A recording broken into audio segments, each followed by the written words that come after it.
Halo teman-teman sekalian, saya yakin kalian menonton video ini karena penasaran dengan jawaban saya atas pertanyaan-pertanyaan seputar aspek manajemen dalam usaha kreatif. Video ini dibuat untuk memenuhi tugas mata kuliah manajemen desain yang kedua, dan masih akan ada update sampai 5 minggu ke depan. Menarik dan menantang, karena kita diharuskan berbicara di depan kamera sebagai pengganti lembar jawaban pada umumnya. Tentunya ini akan mengasah kreativitas dan banyak soft skill para mahasiswa. Saya ada di Pangga, mahasiswa Desain Komunikasi Visual di Institut Teknologi Sumatera, bernomor induk 119380016. Dan tanpa berlama-lama lagi, mari kita kupas pertanyaan-pertanyaan seputar aspek manajemen dalam usaha-usaha kreatif.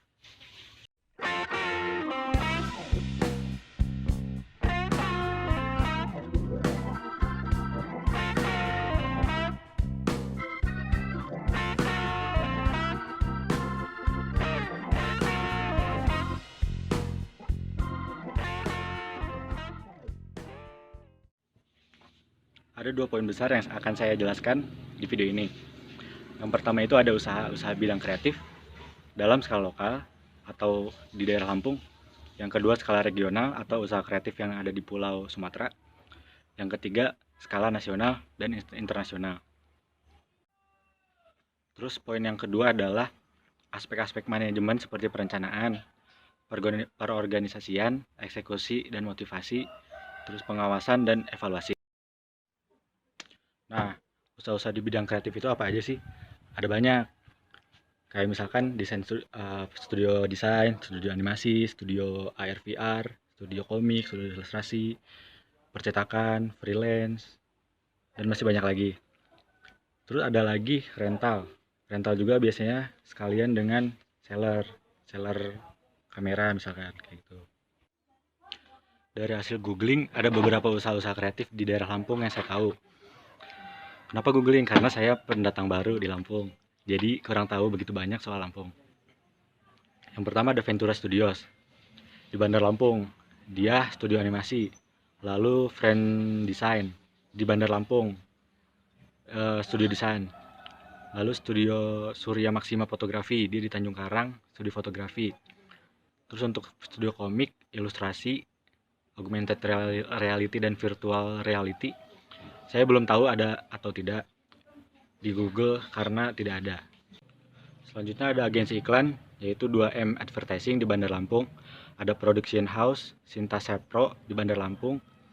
Rumah produksi Watchdog di Bandar Lampung. Terus percetakan Aulia Printing di Korpri, percetakan pertama saya yang kunjungi di Lampung.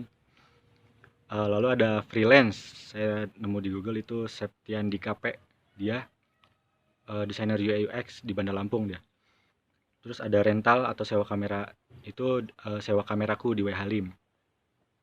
Terus seller itu ada toko kertas Jati di Tanjung Karang. Nah, kalau tadi di Lampung, sekarang di Sumatera. Sumatera itu ada studio animasi. Ini dia di Asosiasi Industri Animasi dan Kreatif Indonesia atau AINAKI. Dia di Sumatera Barat. Lalu di studio desain ada Lihat Studio di Palembang. Untuk fotografi ada Sendal Jepit. Dia berawal dari komunitas sampai membangun studio dan pendidikan fotografi. Lokasinya di Medan. Lalu studio komik itu ada Kohira Manga Studio. Dia di Padang. Untuk studio ilustrasi dan AR atau VR, saya belum tahu karena di Google belum ada juga dan saya baru tahu. Nah, kalau agensi iklan itu ada Hans Advertising, dia di Medan. Terus rumah produksi ada Tugas Anjay Studio, ya di Sumatera Barat. Lalu percetakan dia PT Grafika Nusantara, adanya di Medan. Freelance itu yang saya tahu Rio Purba di Medan. Rental itu ada All Grab, sewa drone di Palembang, ya Palembang. Terus ada seller juga Arjonido Toko Kertas, ada di Medan. Seperti Toko Kaos Sejati di Lampung. Nah, sekarang masuk ke skala nasional atau di Indonesia. Sebetulnya baik sekali dan mayoritas ada di Pulau Jawa. Tapi saya hanya menunjukkan satu perwakilan aja ya, dari masing-masing bagian. Yang pertama studio animasi, yaitu ada di Little Giant. Dia ada di Cilandak, Jakarta, dan Surabaya. Yang kedua yaitu studio desain. Studio desain yaitu adalah Suka Desain ada di Jakarta, Semarang, dan Surabaya. Lalu studio fotografi ada di Jakarta, yaitu Dharma Wangsa. Selanjutnya ada studio komik. Studio komik itu Garhun, ada di Yogyakarta. Terus ada ilustrasi studio Tomodachi yang ada di Jakarta. Lalu ada studio AR atau VR, itu Octagon di Bandung. Selanjutnya ada agensi iklan, yaitu Menshare Indonesia dari Jakarta. Yang selanjutnya rumah produksi ada MD Entertainment di Jakarta. Lalu percetakan Gundaling ada di Bogor. Terus freelance itu Wildan Zafli dari Jakarta, dia desainer. Terus rental dari sawawai.com, dia rental kamera ada di Jombang dan Malang. Lalu ada seller, dia jual kamera.com di Yogyakarta, dia fokus ke produk kamera dan seperangkatnya. Nah, sekarang ada yang lebih besar nih, tingkatannya udah skala internasional. Yang pertama studio animasi, ada Les Kopatur Production di Malaysia, dia yang bikin Upin Ipin. Terus studio desain, ada studio Push di Paris, Perancis. Lalu ada fotografi Overlook di Indonesia. Terus komik, studio komik itu Marvel Comics di Amerika. Studio ilustrasi itu Caravan Studio di Indonesia. Terus AR dan VR itu VR Vision, adanya di Kanada. Agensi iklan Publicis Group itu di Paris, Prancis. Lanjut ke rumah produksi, ada Universal Studios, itu di California, Amerika. Terus percetakan itu Asia Printing, ada di Singapura. Freelance yang saya dapatkan itu Monica dari Itali, dia spesialis desain grafis dan ilustrator. Lalu rental itu ada Panavision di California. Kalau seller itu Wacom, ada di Jepang.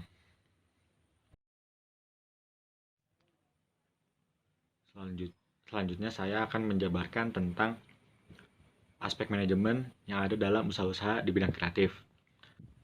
Yang pertama ada studio animasi, namanya Maika Kolektif, lokasi di Jakarta, Indonesia. Websitenya www.maikakreatif.com. Struktur organisasinya ada komisaris atau CEO, kreatif director, art director, desainer grafis, ilustrator, copywriter, akun eksekutif, personalia. Terus produknya itu dia menghasilkan produk konsultan bisnis, kreatif butik. Terus pernah bikin after movie di With The Fest 2017 dan 16. Terus trailer Filosofi Kopi 2. Lalu film ada Bukaan 8. Terus visual package ada 3 festival Ambisiku dan Viva Barista. Lalu ada video klip lagu dari Elephant Climb. Lalu dia pernah membuat video klip lagunya Elephant Kind berjudul The Ordinary, dan lagu Teja Sumendra yang berjudul Satu Rasa. Alur kerja Maika Kolektif ada yang pertama planning itu dia promosi oleh AE atau marketing. AE menerima brief dari klien dan dari hasil mereka mempelajari sebelum membuat iklan itu harus mengetahui produknya gimana yang akan dipasarkan, terus melakukan riset pasar, mencari apa yang diinginkan klien dan budgetnya berapa yang dimiliki klien. Lalu organizing, yaitu AE itu melanjutkan brief kepada creative director. Creative director membuat konsep visual dan media. Terus creative director membagi tugas dalam tim seperti pembuatan storyboard dan layout. Nah, proses executing atau motivating ini draft layout dan storyboard yang tadi dibuat diserahkan kepada klien hingga mencapai kesepakatan. Agensi memberikan beberapa storyline yang sudah dibuat ke klien untuk dipilih dan dibuatkan storyboardnya. Atau bisa dibilang cerita dalam bentuk frame to frame sesuai durasi. Pembuatan desain iklan oleh tim internal atau tim studio, divisi oleh production house, animasi oleh studio animasi, dan jingle oleh Krem Musik. Terus setelah ACC dari klien dan proses filling, maka proses selanjutnya yaitu pengaplikasian iklan di media seperti televisi, iklan radio, billboard, produksi poster, booklet, dan seterusnya, sesuai dengan durasi atau kesepakatan yang telah ditentukan. Aspek kontrolnya yaitu melakukan proses syuting, pembuatan TVC, dikerjakan oleh rumah produksi dan diawasi oleh pihak agensi iklan dan klien. Selanjutnya untuk produksi desain, jingle dan bumper animasi diawali dan disupervisi oleh CD dan klien. Klien dan AE melakukan supervisi terhadap kualitas iklan yang ditayangkan terkait jumlah persebaran dan kualitas. Mereka melakukan evaluasi dengan mengukur keberhasilan iklan terhadap tujuan dan ekspektasi klien.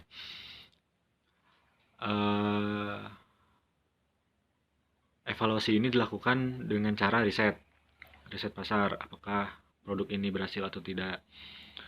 Kalau promosi, mereka melakukannya melalui website, yaitu www.maikakolektif.com. Lalu kalau media sosial, itu Instagram, Maika Kolektif. Email pun sama, info@maikakolektif.com. Komik, saya dapat Papillon Studio. Dia ada di Semarang. Webnya itu papillonstudios.org. Struktur organisasi Papillon ini dipimpin oleh Burhan Alif atau sebagai CEO. Terus ada penulis, ada pensiler, ada inker, ada teleller, dan coloring. Kalau produk yang dihasilkan mereka itu buku komik, terus ilustrasi, sama konsep ilustrasi, konsep desain seperti karakter, kendaraan, lingkungan hidup. Terus ada game dua dimensi aset juga. Ada yang terakhir itu karikatur. Nah, alur kerja mereka itu yang pertama planningnya, promosi oleh marketing dengan cara mengadakan acara edukasi seperti workshop, dan membuat konten proses pembuatan komik di Instagram dari mereka sampai ke jadi komik itu. Terus ada organizing ini mereka meski ada pendiri atau perintis, mereka nggak tentu akan menjadi ketua atau direktur. Mereka bisa jadi anggota atau humas sesuai dengan kesepakatan atau musyawarah tim tersebut. Akhirnya mereka itu memecah tim menjadi 5 jenis pekerjaan yang menjadi tanggung jawab setiap orang sesuai spesialisasinya. Ini bertugas sebagai penulis, pensiler, anchor atau permintaan, teleller, dan coloring. Lalu controlling, mereka itu ada art director mengadakan brainstorming dengan tim. Lalu setelah itu diserahkan ke penulis dan seterusnya sampai coloring dengan agen. Selanjutnya ada controlling. Art director itu mengadakan brainstorming dengan tim pertamanya, lalu diserahkan ke penulis naskah, seterusnya sampai coloring dengan diawasi oleh art director. Setelah selesai, komik akan launching dan dipasarkan. Evaluasi keberhasilan, jumlah penjualan, dan ekspektasi dari klien itu berdasarkan hasil brainstorming dari awal, apakah sesuai atau tidak.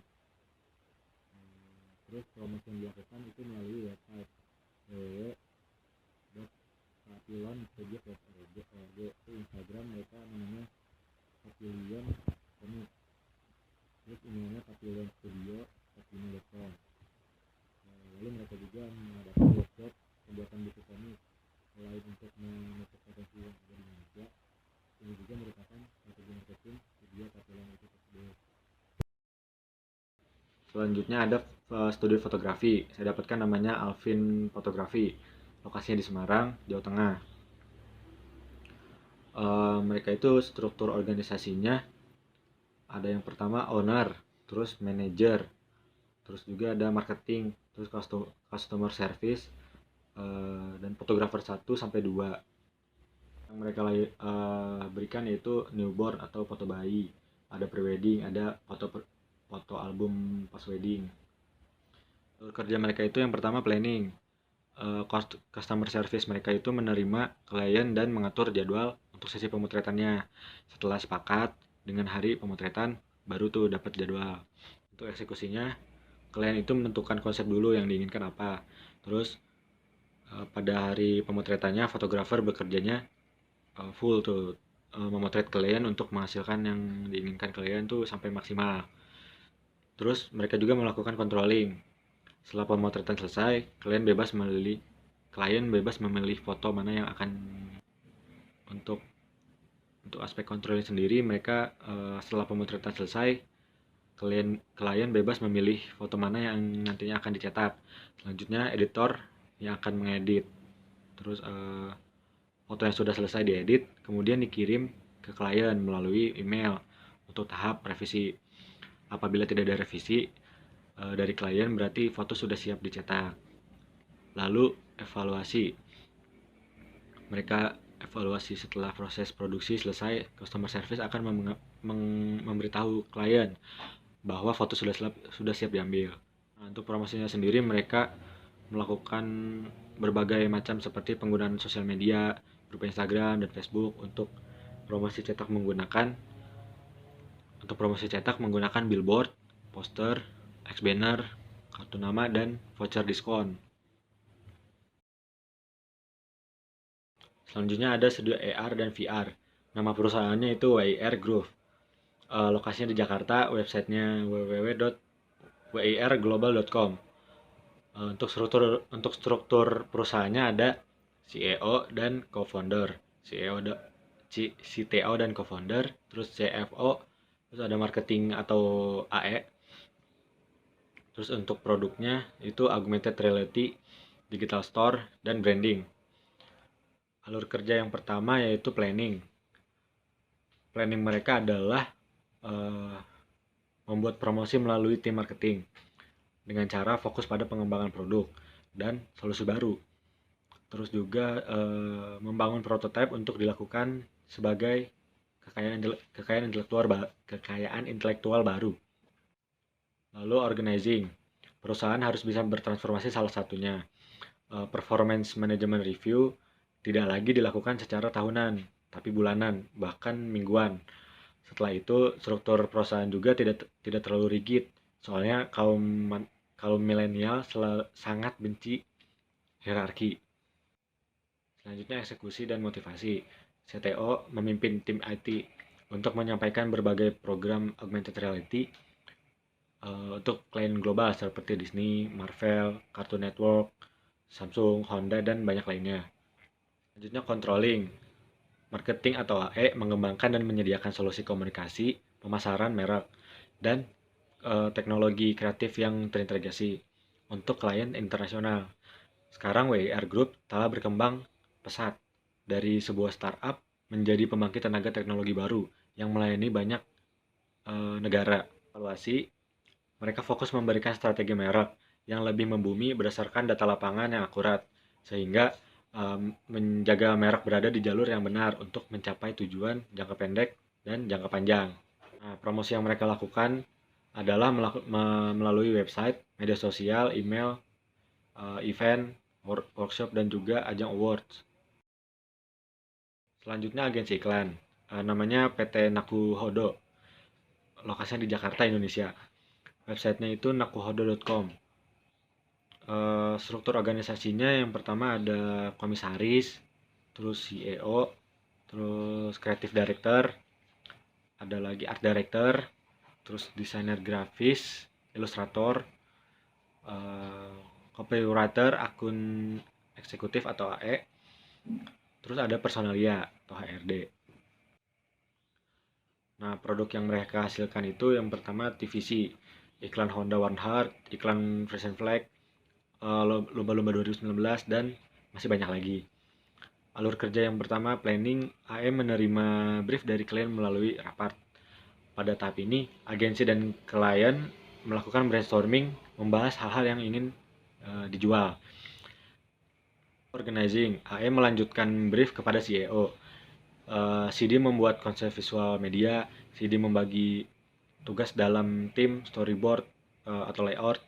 Terus selanjutnya executing atau motivating. Draft layout atau storyboard diserahkan kepada klien hingga mencapai kesepakatan. Pembuatan desain klien oleh tim desain, divisi oleh production house, animasi oleh studio animasi. Setelah ACC dari klien, maka proses selanjutnya yaitu implementasi iklan pada media seperti billboard, radio, televisi, produksi poster, booklet, dan seterusnya sesuai dengan kesepakatan yang ditentukan. Aspek selanjutnya itu controlling. Proses syuting pembuatan TVC dikerjakan oleh PH. dan diawasi oleh CD dan klien. Klien dan AE melakukan analisis kualitas iklan yang ditayangkan, tentang jumlah persebaran dan kualitas, apakah sudah sesuai atau belum. Aspek selanjutnya, evaluasi. Evaluasi keberhasilan iklan tergantung pencapaian tujuan dan ekspektasi klien. Apakah target pengenalan produk dan peningkatan penjualan sudah tercapai atau belum. Tentunya evaluasi ini dilakukan melalui riset data lapangan. Nah, selanjutnya rumah produksi, namanya MAPPA Studio. Dia lokasinya di Tokyo, Jepang. Websitenya www.mappa.co.jp. Struktur organisasinya ada komisaris. Untuk struktur organisasinya ada komisaris, ada CEO, ada creative director, art director, animator, ilustrator. Nah, untuk produknya mereka membuat anime. Salah satunya yaitu Attack on Titan. Alur kerja mereka yang pertama itu planning. Studio menentukan cerita yang akan dibuat animasinya seperti apa. Terus studio membuat gambar yang akan dibuat animasi.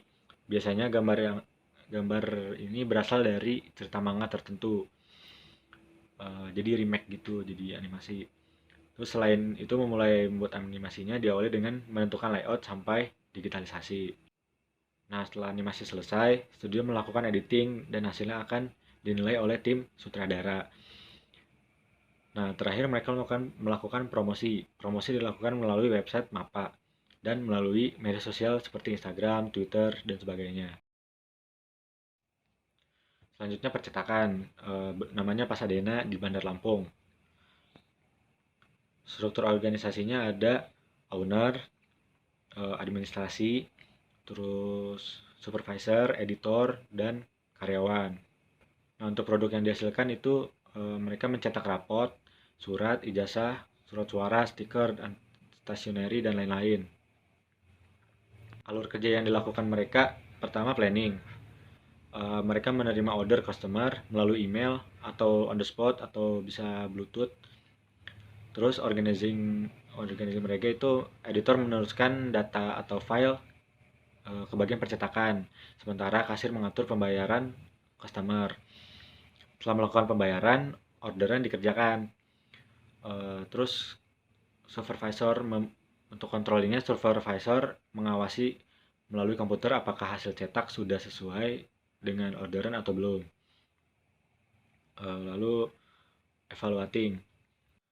Nah, setelah orderan selesai, mereka memberikan hasilnya ke klien dan menerima saran atau testimoni dari klien. Promosi yang dilakukan melalui banner atau spanduk saja. Nah, yang terakhir ada freelance yang namanya Rio Purba. Lokasinya di Medan. Dia punya akun YouTube namanya Rio Purba juga. Produk yang dia jual adalah logo dan desain UI UX. Sekarang alur kerja Rio Purba.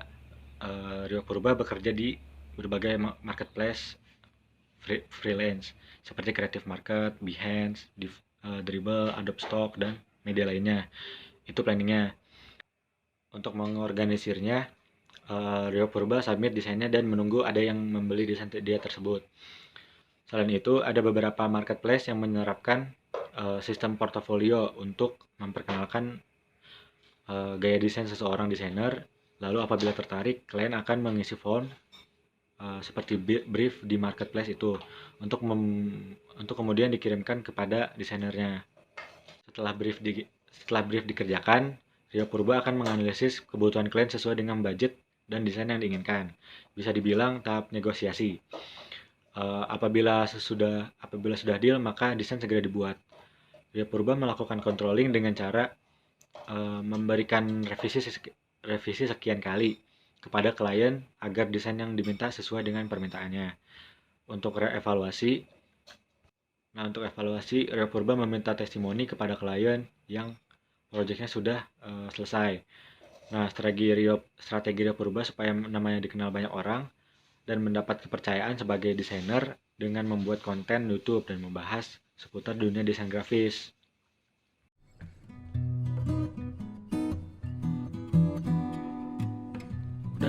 aja yang bisa saya sampaikan. Maaf apabila ada kesalahan penyebutan. Semoga bermanfaat dan sampai jumpa.